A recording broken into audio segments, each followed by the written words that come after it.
Bienvenue au Purple Talk. Nous sommes en présence de Jocelyn. Bonjour Jocelyn. Salut JB. Et donc aujourd'hui, nous allons vous parler des podcasts.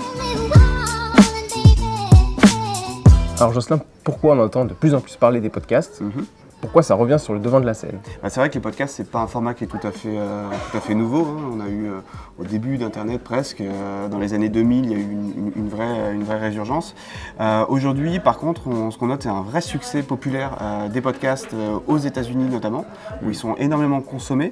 Il y a quelques médias qui commencent à sortir des chiffres assez éloquents. Par exemple, il y a Slate qui a annoncé récemment que 25% de ses revenus publicitaires étaient issus des formats audio, du podcast donc c'est vraiment un format qui a le vent en poupe et qui correspond aussi à des nouvelles formes de consommation des médias au sens large.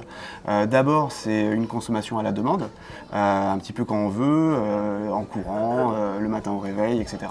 Chacun fait un peu sa petite sauce et ça correspond aussi à une vraie fragmentation de la consommation des médias. On a de moins en moins quelques gros médias qui ont tous les usages, mais de plus en plus plein de petites niches, de contenus de niches qui peuvent être consommés comme ça à la demande. JB, est-ce que tu peux nous en dire un petit peu plus sur c'est quoi les podcasts justement ? Oui, alors les podcasts sont des formats audio qui donnent la possibilité aux auditeurs de réécouter du contenu qui a été produit n'importe quand et qui donc est écoutable à la demande par les consommateurs qui veulent retrouver des thématiques qui leur parlent ou des émissions qu'ils n'auraient pas pu écouter en live.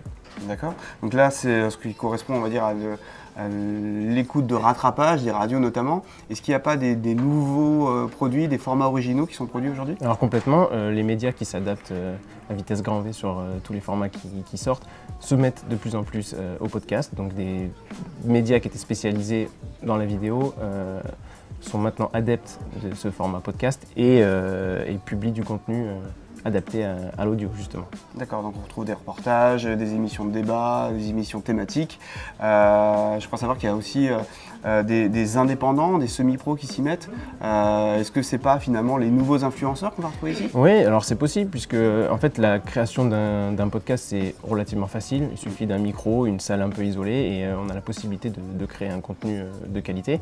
Alors après il y a des médias, des studios qui se mettent à des contenus très qualitatifs parce qu'ils sont équipés comme il faut, mais la création de podcasts est assez facile et donc permet à des influenceurs d'émerger sur des thématiques qui leur sont proches.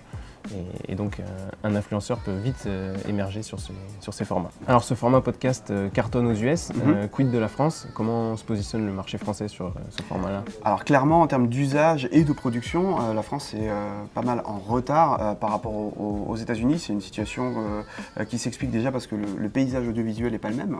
Aux États-Unis par exemple, tu n'as pas de grandes radios nationales et généralistes comme on en a en France, ce qui du coup a créé un appel d'air pour ces podcasts et cette production de contenu. Et puis là-bas aussi, la data est assez chère et les gens se déplaçant pas mal, ils ont besoin aussi de pouvoir charger en avance des contenus à écouter ensuite. Après, en France, les médias se sont beaucoup centrés sur la vidéo, n'ont pas forcément beaucoup investi ce média et puis surtout ne savaient pas trop ce qu'il en était, parce qu'on n'a pas assez, jusqu'ici en tout cas, on n'avait pas assez de statistiques démontrant si ces formats étaient vraiment écoutés.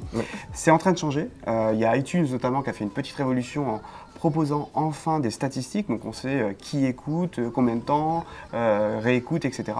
Et ça permet de se rendre compte déjà qu'effectivement il y a une vraie audience sur les podcasts, une audience de qualité, et ça devrait a priori pousser les médias français et aussi les indépendants à produire de plus en plus de contenu.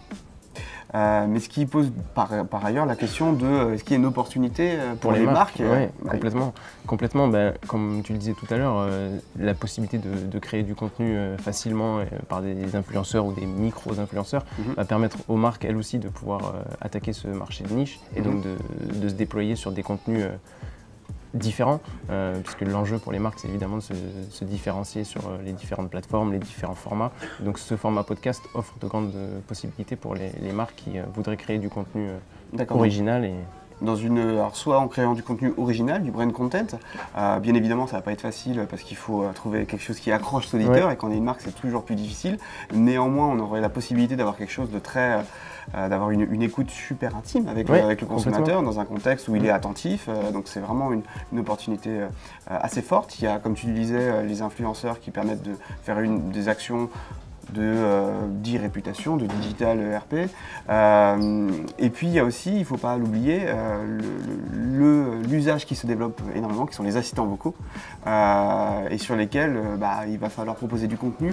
On commence sérieusement à réfléchir à ce qu'on va pouvoir apporter aux consommateurs via ce biais-là, et apporter du contenu audio, finalement, c'est une bonne... Et des bonnes passerelles qui peuvent se créer entre les nouvelles technologies et ces formats qui existent depuis un certain temps, mais l'audio est concrètement un gros sujet des années à venir, et on en parlera la prochaine fois, notamment avec des assistants vocaux. Complètement. Il y a donc plein de passerelles entre ces différents formats.